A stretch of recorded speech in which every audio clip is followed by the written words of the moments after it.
Hello everyone, this is POW Ponder on Weather. In this update, we're going to be talking about some intense winds with an Arctic blast and a snowstorm as the coldest temps of the season will filter in next week. So if you're new to the channel, click the subscribe button and notification bell to get all my daily updates to keep you ahead of the storm. Happy Friday everyone, this is your Friday, October 29th update.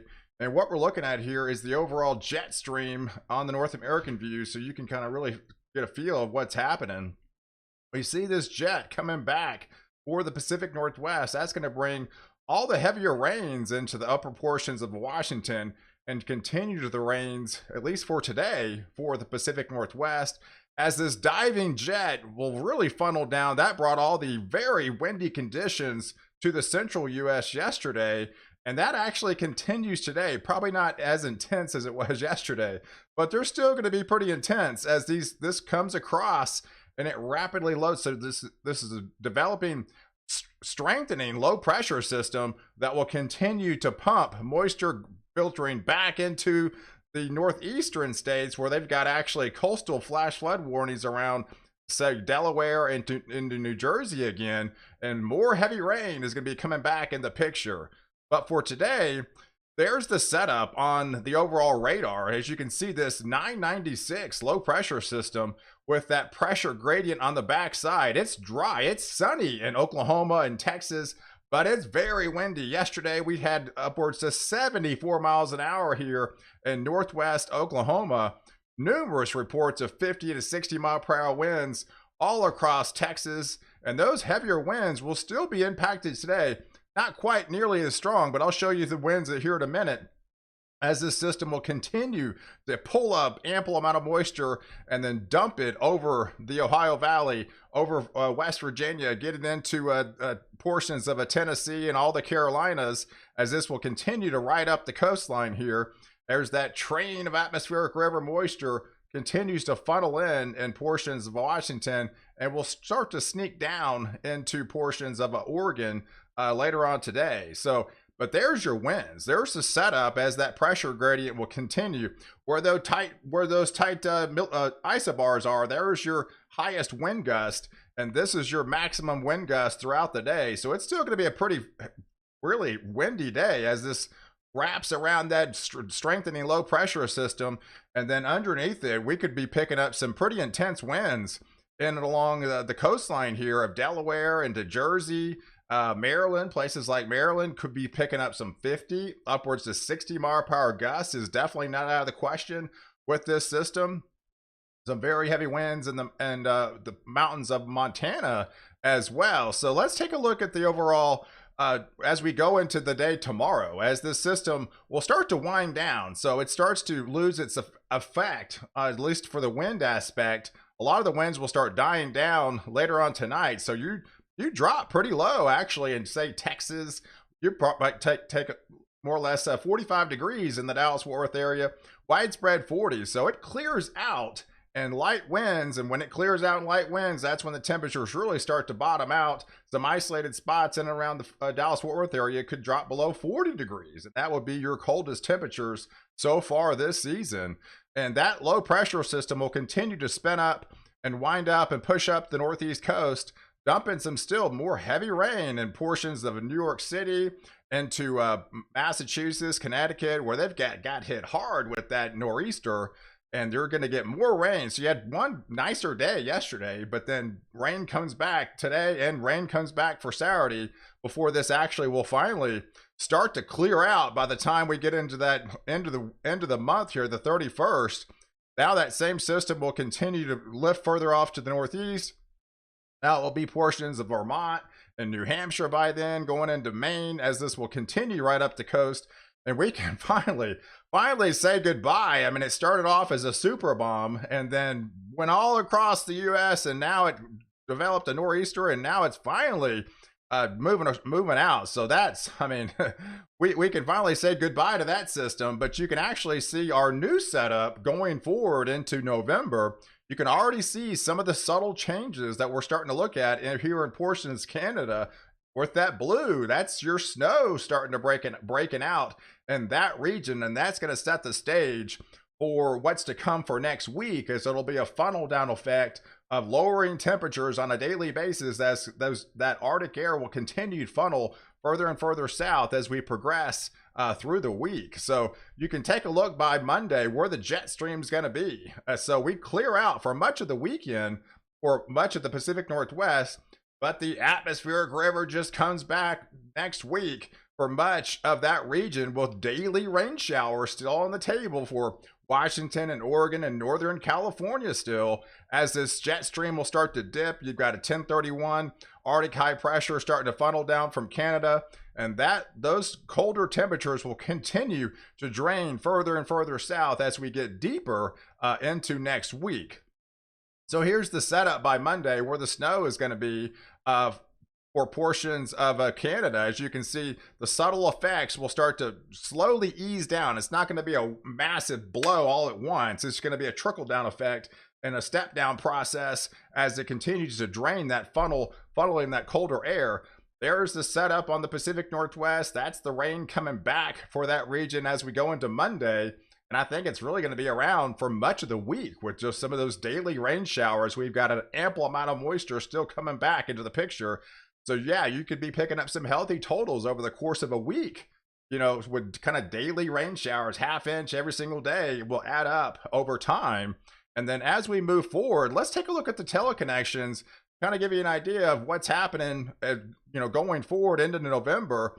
We look with the EPO, which is negative. We have actually not seen it negative so far this fall, and it's going to trend negative in a big way by the time we get into that November 1st timeframe. That tells you there's colder air on the table, and it's going to drain further south. And we're starting to get teleconnection congruency now with the WPO also going negative as well. And it stays negative for the first 10 days. That's an indication that colder air will actually not just, here, but it'll stick around for a little bit as well. So we've got some colder air definitely on the table for next week, and that's what's going to happen as this continues to move through. So here's some of the actual temperatures by the time we get into that Monday timeframe.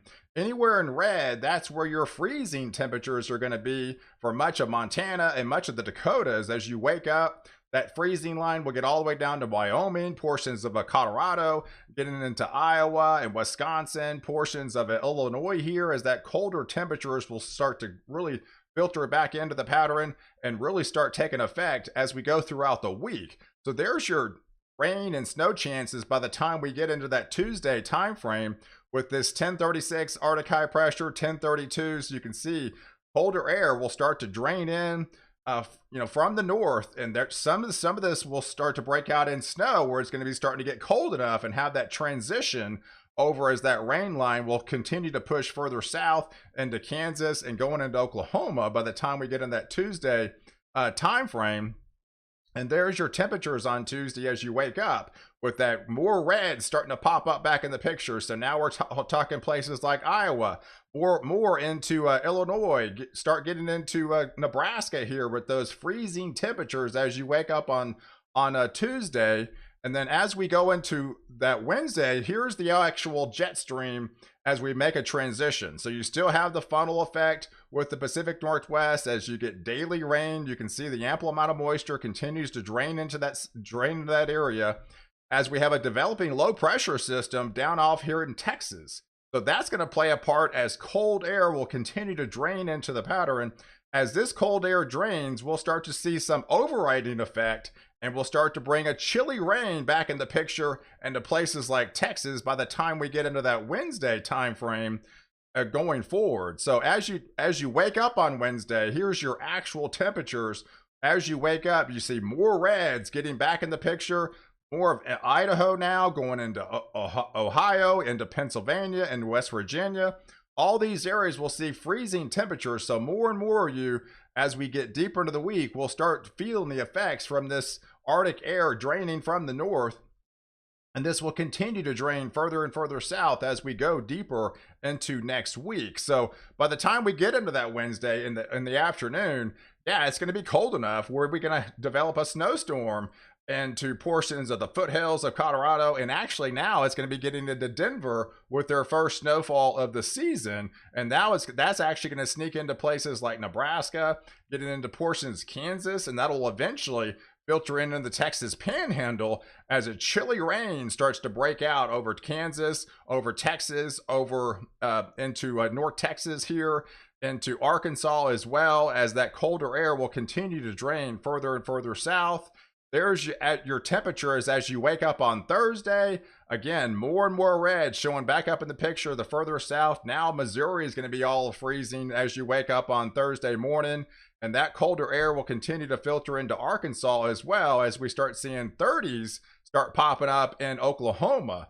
But with this air mass, what I'm noticing is you're not going to get, say, clearing back behind it. A lot of this is going to be rain showers and daily rain showers, and so you're not going to have that clearing back. So you're going to have where you're really going to start feeling the effects is your overall daytime high temperatures are going to be set more or less 20 degrees below normal, and the clouds at night are going to be not allowing those temperatures to drop as much as they could in this particular air mass, just because clouds alone can account for easily 5 to 10 degrees at night, as it will act as a warm blanket. So a lot of these areas down further south into Kansas, and Oklahoma, into Texas, and Arkansas actually won't see their first freeze. You'll see those 20 degree below normal anomalies in the afternoon, but the difference between the nighttime temperatures and the daytime temperatures aren't really going to change that much at all, as that colder air will continue to drain.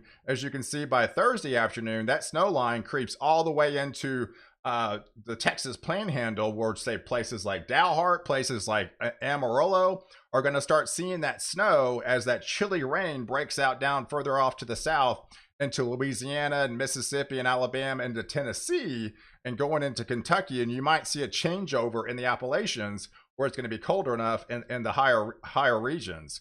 So as we move forward, there's your daytime high temperatures in the afternoon on Thursday.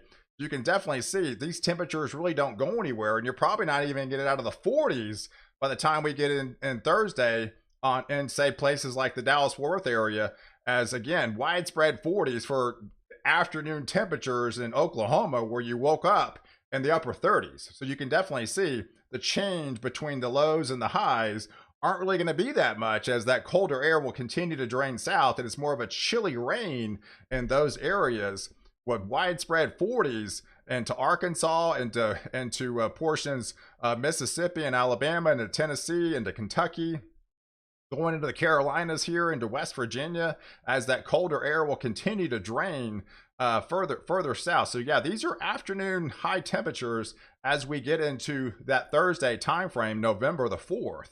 So as we move forward, there's the snow line as you get into that Friday time frame, with that snow continue to drain further south into places like New Mexico, now going into the Texas Panhandle, with more chilly rain into Texas, as we'll start to be cold enough now into portions of northern PA, northern New York, northern Vermont, New Hampshire, northern Maine, to start seeing some of that snow start to change over in the form of snow by the time we get into that Thursday time frame. So between Thursday and Friday, that's your snowstorm. It's going to be set up primarily over Colorado, Nebraska, Kansas, getting into the Texas Panhandle, portions of the New Mexico, and portions of, western parts of Oklahoma.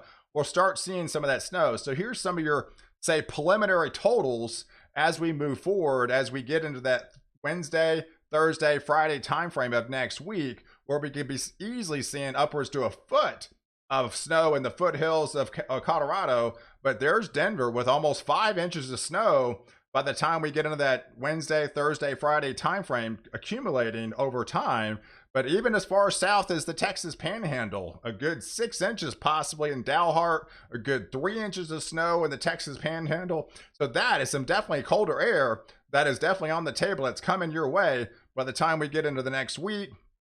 There's the setup on Saturday as that colder air will continue to drain. And again, it's just a chilly rain. It'll keep the nighttime temperatures a little bit elevated than what they could be in this air mass, but the overall daytime high temperatures will be substantially lower, a good 20 degrees lower down in the southern regions of Texas and Arkansas, Louisiana, all along the southeast here as we start to see more of a changeover into the northeastern states. So let's take a look at the Climate Prediction Center, and that's why they're highlighting this pretty much near normal for much of the West, all below normal for the central and eastern 2/3 of the United States, where some of your bullseye, some of your coldest below average anomaly temperatures will be parked over the Ohio Valley. So that is a substantial change of what you've seen lately in October. So that's the change that's going to be on the table from what you've seen in October for what's to come in the first week of November. And there's the rain. I mean, these are higher amounts and above average rains for that November 3rd and November 7th time frame. Well above average again for much of the Pacific Northwest, below average where it clears, and not much rain to work with into parts of the Dakotas, into Minnesota and those places. But there's the heavier rains in Texas and Louisiana, and then moderate rains for good portions of the southeast. And that's going to be the main reason why you're going to have your daytime highs so low and keeping your overnight low temperatures to not as cold as they could be if you're able to clear out in those regions. So there's the rain set up for the next week, as all the rains will still be inundated on daily basis. Again, it rains for today, but then it dries out for the weekend for much of the Pacific Northwest, but then all the rains come back for Monday, and it's pretty much daily rain showers for you guys in that region, as we'll continue to funnel through and pretty much dry into the Dakotas and Minnesota, and then rain showers will pop up into Colorado, and a lot of that will transfer into form of snow. But there's your heavier rains moving back into Oklahoma, into Texas, into Louisiana and Mississippi, and along the coastline here with that low pressure underneath. That's going to cause the overriding conditions and bring all the chilly rains in that region, as that low will continue to go up the coastline and bring all the sporadic heavier rains and moderate rains to much of the Ohio Valley, and then getting back into the Northeast as well. And then there's some of your snow totals between now and the next week, where mainly it's going to be concentrated over Colorado, New Mexico, over North Texas, over the panhandle of Texas, western parts of Oklahoma, western parts of Kansas, western parts of Nebraska here. That's going to be your snowstorm for next week. And then it trains up the coastline as it filters down. That's the big change into eastern Canada, where you've been really well above average. Now we're talking a pretty good snows coming back in the picture for next week.